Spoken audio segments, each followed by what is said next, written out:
ಎಲ್ಲರಿಗೂ ನಮಸ್ಕಾರ. ಡ್ರೈ ಫಿಶ್ನ ಚಟ್ನಿ ಎಲ್ಲರಿಗೂ ಬಹಳ ಪ್ರಿಯವಾದುದು. ಇವತ್ತು ನಾನು ಫ್ರೆಶ್ ಫಿಶ್, ಅದು ಸಣ್ಣ ಸಣ್ಣ ಬೂತಾಯನ್ನು ಉಪಯೋಗಿಸಿ ಬಹಳ ರುಚಿಕರವಾದ ಚಟ್ನಿಯನ್ನು ತಯಾರಿಸಿದ್ದೇನೆ. ಸ್ಟೋರ್ ಮಾಡಿ ಸಹ ಒಂದು ವಾರ ಇಟ್ಕೊಳ್ಬೋದು ನಾನು. ಹಾಗಾದರೆ ಈ ಫ್ರೆಶ್ ಫಿಶ್, ಅದು ಸಹ ಸಾರ್ಡಿನ್ ಅಂದರೆ ಬೂತಾಯಿ, ಆರೋಗ್ಯಕ್ಕೆ ಬಹಳ ಉತ್ತಮವಾದುದು. ಮಕ್ಕಳು ಹೆಚ್ಚಾಗಿ ಅದರಲ್ಲಿ ತುಂಬ ಮುಳ್ಳುಂಟಂತ ತಿನ್ನೋದಿಲ್ಲ. ಅಂಥವರಿಗೆ ಈ ರೀತಿಯಲ್ಲಿ ನೀವು ಮಾಡಿಕೊಟ್ರೆ ಬಹಳ ಉತ್ತಮ. ಮತ್ತು ಎಂಥದ್ದು ಸ್ಮೆಲ್, ಯಾವ ರೀತಿಯ ಸ್ಮೆಲ್ಲು ಸಹ ಇದರಲ್ಲಿ ಬರುವುದಿಲ್ಲ. ಹಾಗಿರುವಾಗ ಯಾರೆಲ್ಲ ನನ್ನ ಚಾನಲನ್ನು ನೋಡ್ತಿದ್ದೀರಿ, ಯಾರೆಲ್ಲ ಇನ್ನೂ ಸಬ್ಸ್ಕ್ರೈಬ್ ಮಾಡಿಲ್ಲ, ದಯವಿಟ್ಟು ಸಬ್ಸ್ಕ್ರೈಬ್ ಮಾಡಿ, ಸಪೋರ್ಟ್ ಮಾಡಿ ಅಂತ ಹೇಳುತ್ತಾ ಬನ್ನಿ. ಯಾವ ರೀತಿಯಲ್ಲಿ ಈ ಫ್ರೆಶ್ ಆದ ಬೂತಾಯಿಯಿಂದ, ಅದು ಸಹ 10 ಬೂತಾಯಿಯನ್ನು ಉಪಯೋಗಿಸಿ, ಸ್ವಲ್ಪ ಬೂತಾಯಿ ಇದ್ದರೆ ಸಾಕಾಗ್ತದೆ, ಒಂದು ಇಷ್ಟು ಚಟ್ನಿಯನ್ನು ತಯಾರಿಸ್ಬೋದು. ಬನ್ನಿ ಹೇಗೆ ಮಾಡೋದನ್ನು ನೋಡೋಣ. ನಮಸ್ತೆ ಮಿತ್ರರೇ, ಇಲ್ಲಿ ನೋಡಿ, ಕೇವಲ 10 ತರುಬೂತಾಯಿ ಉಂಟು. ಈ 10 ತರುಬೂತೆಯನ್ನು ಬಳಸಿ ಇವತ್ತೊಂದು ರುಚಿಕರವಾದ ತರುಬೂತಾಯಿಯ ಚಟ್ನಿ ಮಾಡೋಣ. ಬಹಳ ಟೇಸ್ಟಿಯಾಗಿ ಬರ್ತದೆ. ಒಮ್ಮೊಮ್ಮೆ ನಾವು ತಂದ ಮೀನು ಸ್ವಲ್ಪ ಉಳಿದಿರ್ತದೆ. ಹಾಗಿರುವಾಗ ಅದು ಯಾರಿಗೆ ಬಡಿಸುವುದಂತ ಗೊತ್ತಾಗೋದಿಲ್ಲ. ಹಾಗಿರುವಾಗ ಈ ರೀತಿ ಒಂದು ಚಟ್ನಿ ಮಾಡಿದರೆ ಬಹಳ ಚೆನ್ನಾಗಿ ಬರ್ತದೆ. ಹಾಗಾದರೆ ಏನೆಲ್ಲ ಬೇಕು ನೋಡುವ. ಕೇವಲ 10 ಈ ಬೂತಾಯಿ ಮೀನಾದರೆ ನೋಡಿ, ಒಂದು ಅರ್ಧ ಗಡಿಯಷ್ಟು ತೆಂಗಿನ ತುರಿ, ಒಂದು 5-6 ಬ್ಯಾಡಗಿ ಮೆಣಸು, ಇದು ನಿಮ್ಮ ಖಾರಕ್ಕೆ ತಕ್ಕ. ತುಂಬ ಖಾರ ಬೇಕಿದ್ದರೆ ಸ್ವಲ್ಪ ಹೆಚ್ಚು ಹಾಕ್ಕೊಳ್ಳಿ. ಸಣ್ಣ ತುಂಡು ಹುಳಿ, ಒಂದು ತುಂಡು ಈ ಜಿಂಜರ್, ಶುಂಠಿ, ಒಂದು ಇಡೀ ಬೇಕು ನೀರುಳ್ಳಿ, ಒಂದು 4-5 ಬೆಳ್ಳುಳ್ಳಿ, ಸ್ವಲ್ಪ ಹುಳಿ. ಈಗ ಮೊದಲಿಗೆ ನಾವು ಏನು ಮಾಡೋಣ ಹೇಳಿದರೆ, 1 ಚಮಚದಷ್ಟು ಮೆಣಸಿನ ಪುಡಿ ಮತ್ತು ಹಳದಿಯ ಪುಡಿ ಮತ್ತು 1 ಚಮಚದಷ್ಟು ನಾನು ಈ ಉಪ್ಪನ್ನು ತೆಗೆದುಕೊಂಡಿದ್ದೇನೆ. ಇದನ್ನು ಈಗ ಈ ಒಂದು ಕ್ಲೀನ್ ಮಾಡಿದಂತಹ ಮೀನಿಗೆ ಎಲ್ಲವನ್ನು ಹಾಕೊಳ್ಳೋಣ. ಎಲ್ಲವನ್ನು ಹಾಕ್ಕೊಂಡು ಈಗ ಇವುಗಳನ್ನು ನಾವು ಒಳ್ಳೆ ಮ್ಯಾರಿನೇಟ್ ಮಾಡಲಿಕ್ಕೆ ಒಂದು 10-15 ನಿಮಿಷ ನಾವು ಮೊದಲೇ ಇದನ್ನು ಮಾಡಿಟ್ಕೊಳ್ಬೇಕು. ಆಮೇಲೆ ನಾವು ಮಧ್ಯಾಹ್ನ ಊಟ ಮಾಡಲಿಕ್ಕೆ ಆಗುವಾಗ ಚಟ್ನಿಯನ್ನು ತಯಾರಿಸಿದರೆ ಆಯಿತು. ಈಗ ಇದನ್ನೊಂದು ಹೀಗೆ ಮ್ಯಾರಿನೇಟ್ ಮಾಡಿ ಇದ್ದದನ್ನೆಲ್ಲ ಹಾಕ್ಕೊಂಡು ಇದನ್ನು ಮುಚ್ಚಿಟ್ಟುಕೊಂಡು ಒಂದು 10 ನಿಮಿಷ ಇಟ್ಕೊಳ್ಳೋಣ. ಅಲ್ಲಿ ಅದು ಮ್ಯಾರಿನೇಟ್ ಆಗ್ತಾ ಇರುವಾಗ ನೋಡಿ, ಇದ್ರ ಮ್ಯಾರಿನೇಟ್ ಆಗ್ತಾ ಉಂಟು. ಈಗ ನಾವೇನು ಮಾಡೋದು ಹೇಳಿದರೆ, ಇಲ್ಲಿ ಒಂದು ಹುಳಿಗೆ ಚೂರು ನೀರು ಹಾಕ್ಕೊಂಡು ಇಡುವ. ಸ್ವಲ್ಪವೇ ಸ್ವಲ್ಪ ನೀರು ಹಾಕಿ ಇದನ್ನು ಸ್ವಲ್ಪ ಹುಳಿಯ ನೀರು, ಇಷ್ಟೇ, ತುಂಬ ಬೇಡ, ಸ್ವಲ್ಪ ನೀರು ಹಾಕ್ಕೊಳ್ಳೋಣ. ಇನ್ನು ಈ ಒಂದು ಇದನ್ನು ಕಟ್ ಮಾಡ್ಕೊಳ್ಳೋಣ ಸಣ್ಣ ಸಣ್ಣದಾಗಿ. ನೀರುಳ್ಳಿಯನ್ನು ಹೆಚ್ಚಿಟ್ಟುಕೊಂಡು, ಸಣ್ಣದು ಹೇಳಿದರೆ ಚಾಪ್ ಅಲ್ಲ, ಹೀಗೆ ಒಂದೊಂದು ತುಂಡುಗಳಾಗಿ ಮಾಡಿಟ್ಕೊಳ್ಳೋಣ. ಸೊ ನೀರುಳ್ಳಿ ಸಹ ಕಟ್ಟಾಗಿದೆ. ಇನ್ನು 10 ನಿಮಿಷಗಳ ಬಳಿಕ ನೋಡಿ, ಹೀಗೆ ಮ್ಯಾರಿನೇಟ್ ಆದ ಈ ಒಂದು ಬೂತಾಯಿ ಮೀನಿಗೆ, ಸಣ್ಣ ಸಣ್ಣ ಬೂತಾಯಿ, ಇದಕ್ಕೆ ಸ್ವಲ್ಪ ಈ ಹುಳಿಯ ನೀರನ್ನು ಮಿಕ್ಸ್ ಮಾಡಿಕೊಳ್ಳೋಣ ಸ್ವಲ್ಪ. ಮತ್ತು ಉಳಿದ ಗಟ್ಟಿ ಹುಳಿ ಹಾಗೆ ಇರಲಿ, ಅದು ಸಹ ನಮಗೆ ಈಗ ಬೇಕಾಗ್ತದೆ. ಈಗ ಇದನ್ನು ಹೀಗೆ ಒಳ್ಳೆ ಮಿಕ್ಸ್ ಮಾಡ್ಕೊಳ್ಳೋಣ ಹುಳಿ ನೀರಿನಲ್ಲಿ. ಇನ್ನು ನಾವು ಗ್ಯಾಸ್ನಲ್ಲಿ ನಾನೇ ಒಂದು ತವಾವನ್ನು ಇಟ್ಟುಕೊಂಡಿದ್ದೇನೆ. ತವಾದಲ್ಲಿ ಸ್ವಲ್ಪ ಇರುವುದರಿಂದಾಗಿ, ಸ್ವಲ್ಪ ಮಾಡುವುದರಿಂದಾಗಿ ಈಗ ಇದಕ್ಕೆ ತವಾ ಬಿಸಿಯಾಗುವಾಗ 1-2 ಸ್ಪೂನ್ನಷ್ಟು ಎಣ್ಣೆಯನ್ನು ಹಾಕ್ಕೊಳ್ತಿದ್ದೇನೆ. ಆ ಎಣ್ಣೆಗೆ ಮೊದಲಿಗೆ ಈ ನೀರುಳ್ಳಿಯನ್ನು ಹಾಕ್ಕೊಳ್ತಿದ್ದೇನೆ. ನೀರುಳ್ಳಿ ನೋಡಿ, ಇಷ್ಟಿಷ್ಟು ದೊಡ್ಡದಾಗಿ ನಾನು ಮಾಡ್ಕೊಂಡಿದ್ದೇನೆ. ನೀರುಳ್ಳಿ ಸ್ವಲ್ಪ ಫ್ರೈ ಮಾಡ್ಕೊಳ್ಳೋಣ ತುರಿಗೆ.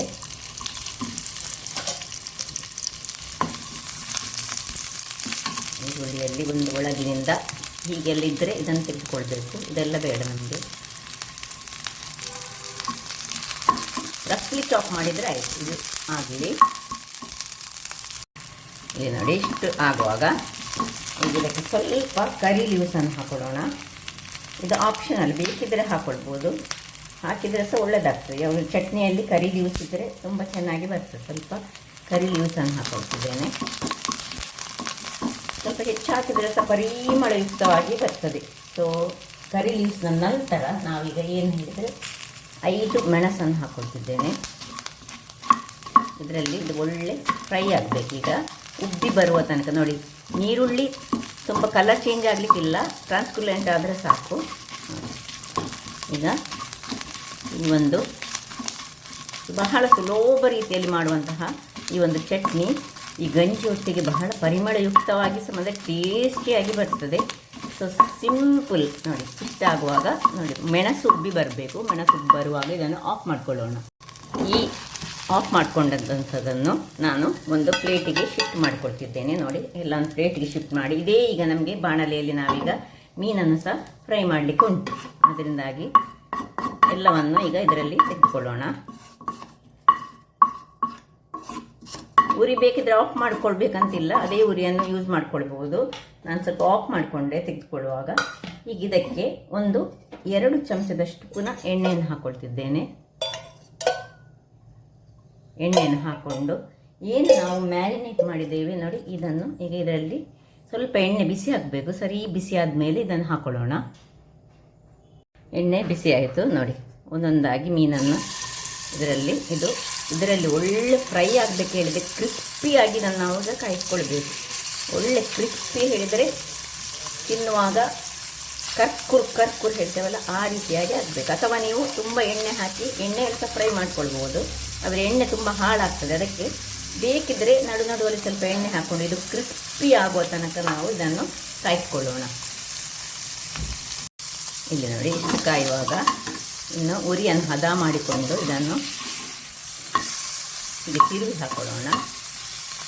ತಿರುಗಿ ಹಾಕ್ಕೊಂಡು ಇನ್ನು ಪುನಃ ಹದ ಉರಿಯಲ್ಲಿ ಕ್ರಿಸ್ಪಿ ಆಗೋ ತನಕ ನಾವು ಕಾಯಿಸ್ಕೊಳ್ಬೇಕು. ಇಷ್ಟು ಭೂತ ಇದ್ದರೆ ಸಹ ನಮಗೆ ಒಂದು 7-8 ಮಂದಿಗೆ ಆಗುವಷ್ಟು ಚಟ್ನಿಯನ್ನು ತಯಾರಿಸ್ಬೋದು ನಾವು. ನೋಡಿ ಒಳ್ಳೆ ಕ್ರಿಸ್ಪಿ ಆಗೋ ತನಕ ಇದನ್ನು ಕಾಯಿಸ್ಕೊಳ್ಳೋಣ. ಇಲ್ಲಿ ನೋಡಿ ವೀಕ್ಷಕರೇ, ಕ್ರಿಸ್ಪಿ ಆಯ್ತು. ಈಗ ಇಷ್ಟು ಆಗಲಿಕ್ಕೆ ನನಗೆ ಸಾಧಾರಣ 10 ನಿಮಿಷ ತೆಗೆದುಕೊಳ್ತೀವಿ. ಇದು ನೀವು ಕೆಂಡದಲ್ಲಿ ಸಹ ಹೀಗೆ ಇದನ್ನು ಸೀದಾ ಕಾಯಿಸ್ಕೊಳ್ಬೋದು, ಅದು ಸಹ ಆಗ್ತದೆ.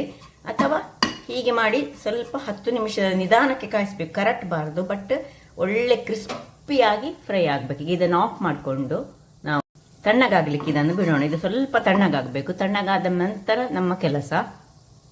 ಇಲ್ಲಿ ಮೀನು ತಣ್ಣಗಾಯಿತು. ತಣ್ಣಗಾದ ಮೇಲೆ ಪುನಃ ನೋಡಿ ಒಳ್ಳೆ ಕ್ರಿಸ್ಪಿ ಆಗ್ತದೆ ಅದು. ಇದನ್ನೀಗ ಪಕ್ಕಕ್ಕೆ ಇಟ್ಕೊಡೋಣ. ಈಗ ಇಲ್ಲಿ ತಣ್ಣಗಾದಂತಹ ನಮ್ಮದು ಆಗ ಫ್ರೈ ಮಾಡಿದಂತಹ ಮೆಣಸು ಮತ್ತು ನೀರುಳ್ಳಿ ಉಂಟು. ಇದನ್ನು ಒಂದು ಮಿಕ್ಸಿ ಜಾರಿಗೆ ತೆಗೆದುಕೊಂಡು ಅದರಲ್ಲಿ ನಾವು ಹಾಕೊಳ್ಳೋಣ. ಈಗ ಮೆಣಸು,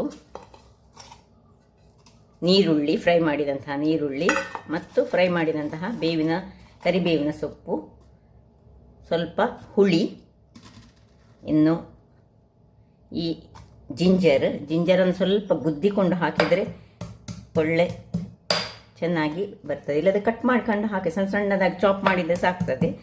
ಹಾಕ್ಕೊಳ್ಳೋಣ. ಮತ್ತು ಬೆಳ್ಳುಳ್ಳಿ ಸ್ವಲ್ಪ 3-4 ಎಳೆಗಳಷ್ಟು ಬೆಳ್ಳುಳ್ಳಿ, ಸ್ವಲ್ಪವೇ ಸ್ವಲ್ಪ ಉಪ್ಪು, ತುಂಬ ಉಪ್ಪು ಬೇಡ. ಯಾಕಂದರೆ ನಮ್ಮ ಮೀನಿನಲ್ಲಿ ಸಹ ನಾವು ಉಪ್ಪು ಹಾಕ್ಕೊಂಡಿದ್ದೇವೆ. ಸ್ವಲ್ಪ ಉಪ್ಪನ್ನು ಹಾಕ್ಕೊಂಡು ಸುರಿಗೆ ಇದನ್ನು ಒಂದು ಸರ್ತಿ ಗ್ರೈಂಡ್ ಮಾಡೋಣ. ವೀಕ್ಷಕರೇ ಇಲ್ಲಿ ನೋಡಿ, ಇಷ್ಟು ಗ್ರೈಂಡ್ ಆಯಿತು, ಅರ್ಧದಷ್ಟು ಗ್ರೈಂಡ್ ಆಯಿತು. ಈಗ ನಾವು ಇದಕ್ಕೆ ತೆಂಗಿನ ತುರಿಯನ್ನು ಹಾಕ್ಕೊಂಡು ಇನ್ನು ಸ್ವಲ್ಪ ಗ್ರೈಂಡ್ ಮಾಡೋಣ. ನಿಮ್ಮ ಮಿಕ್ಸಿ ಸರಿ ಗ್ರೈಂಡ್ ಆಗುವಂಥ ಮಿಕ್ಸಿ ಇರೋದಿದ್ರೆ ನೀವು ಮೆಣಸಿನ ಬದಲು ಮೆಣಸಿನ ಪುಡಿಯನ್ನು ಸ್ವಲ್ಪ ತೆಂಗಿನ ಎಣ್ಣೆಯಲ್ಲಿ ಫ್ರೈ ಮಾಡಿದರೆ ಸಹ ನಡೀತದೆ, ಹಾಗೆ ಸಾಕ್ತದೆ. ಈಗ ತೆಂಗಿನ ತುರಿಯನ್ನು ಹಾಕ್ಕೊಂಡು ಇನ್ನೊಮ್ಮೆ ಒಳ್ಳೆ ಫೈನಾಗಿ ಸ್ವಲ್ಪ ಗ್ರೈಂಡ್ ಮಾಡ್ಕೊಂಡು ತರ್ತೇನೆ. ವೀಕ್ಷಕರೇ ಇಲ್ಲಿ ನೋಡಿ, ಈ ರೀತಿಯಾಗಿ ಚಟ್ನಿ ರೆಡಿ ಆಯಿತು. ಈಗ ಇಲ್ಲಿರೋದು ಈಗ ಟ್ವಿಸ್ಟ್. ಇನ್ನು ಚಟ್ನಿ ಎಲ್ಲರಿಗೆ ಸಹ ಮಾಡಲಿಕ್ಕೆ ಗೊತ್ತಿರ್ತದೆ. ನೋಡಿ ಇಲ್ಲಿ ಈ ಹೊತ್ತಿನಲ್ಲಿ ಸ್ವಲ್ಪ ಉಪ್ಪು ಖಾರ ಎಲ್ಲ ಸರಿ ಉಂಟಾ ನೋಡಿಕೊಳ್ಳಿ. ನೀವು ಉಪ್ಪು ಕಮ್ಮಿ ಇದ್ದರೆ ಉಪ್ಪನ್ನು ಹಾಕ್ಕೊಳ್ಳಿ. ಖಾರ ನೀವು ಮೊದಲೇ ಎಷ್ಟು ಬೇಕಂತ ಹೇಳಿ ನೋಡ್ಕೊಂಡು ಹಾಕ್ಕೊಳ್ಬೇಕು. ಈಗ ಇದನ್ನು ಪಕ್ಕಕ್ಕೆ ಇಟ್ಕೊಳ್ಳೋಣ.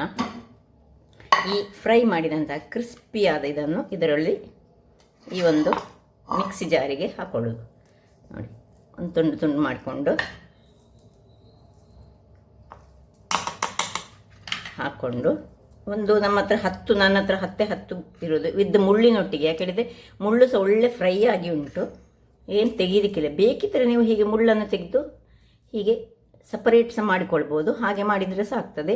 ಸಣ್ಣ ಮಕ್ಕಳು ತಿನ್ನುವವರಿದ್ದರೆ ಈ ಮುಳ್ಳನ್ನು ಹೀಗೆ ಸಪರೇಟ್ ಮಾಡಿಕೊಂಡು ಅದು ಒಳ್ಳೆದರಲ್ಲಿ ಬರ್ತದೆ. ಸಪರೇಟ್ ಮಾಡಿಕೊಂಡು ಅದು ಕ್ರಿಸ್ಪಿಯಾಗಿ ಫ್ರೈ ಆಗಿದೆ, ಅದರಿಂದಾಗಿ ಅಗತ್ಯ ಇಲ್ಲ. ಬೇಕಿದ್ದರೆ ತೆಗೆದುಕೊಳ್ಬೋದು. ನೋಡಿ ಹೀಗೆ ಇದರಲ್ಲಿ ಹಾಕ್ಕೊಂಡು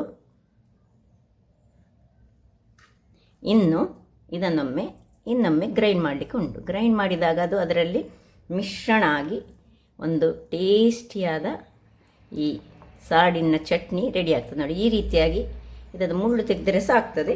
ನಾವು ದೊಡ್ಡವರು ಮಾತ್ರ ತಿನ್ನೋದಾದರೆ ಹೀಗೆ ಮುಳ್ಳು ತೆಗಿಬೇಕಂತ ಇಲ್ಲ. ಇದು ಆಲ್ರೆಡಿ ನೋಡಿ ಕ್ರಿಸ್ಪಿಯಾಗಿಯೇ ಉಂಟು. ಇಷ್ಟನ್ನು ತೆಗೆದುಕೊಂಡ್ರೆ ಆಯಿತು. ಸೊ ಇದನ್ನೀಗ ನಾವು ಇನ್ನೊಂದು ಸರ್ತಿ ಗ್ರೈಂಡ್ ಮಾಡ್ಕೊಂಡು ತರ್ತೇನೆ.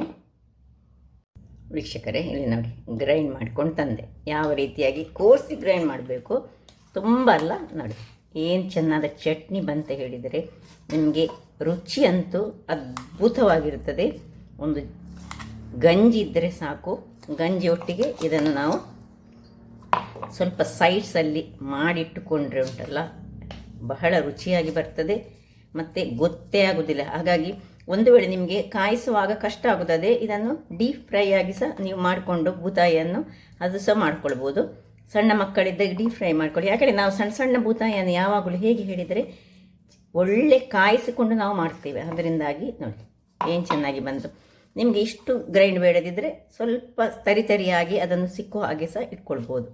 ರುಚಿಕರವಾದ ಒಂದು ಚಟ್ನಿ ರೆಡಿಯಾಗಿದೆ. ತಿಂದಾಗ ಬಹಳ ಟೇಸ್ಟಿಯಾಗಿರ್ತದೆ. ಸೊ ಹಾಗಾದರೆ ನೋಡಿದ್ರಲ್ಲ ವೀಕ್ಷಕರೇ, ಒಂದು ರುಚಿಕರವಾದ ಬೂತಾಯಿಯ, ಅದು ಸಹ ಒಂದು 10 ಬೂತಾಯಿಯನ್ನು ಯೂಸ್ ಮಾಡಿದಂತಹ ಒಂದು ಚಟ್ನಿ ರೆಡಿಯಾಗಿದೆ.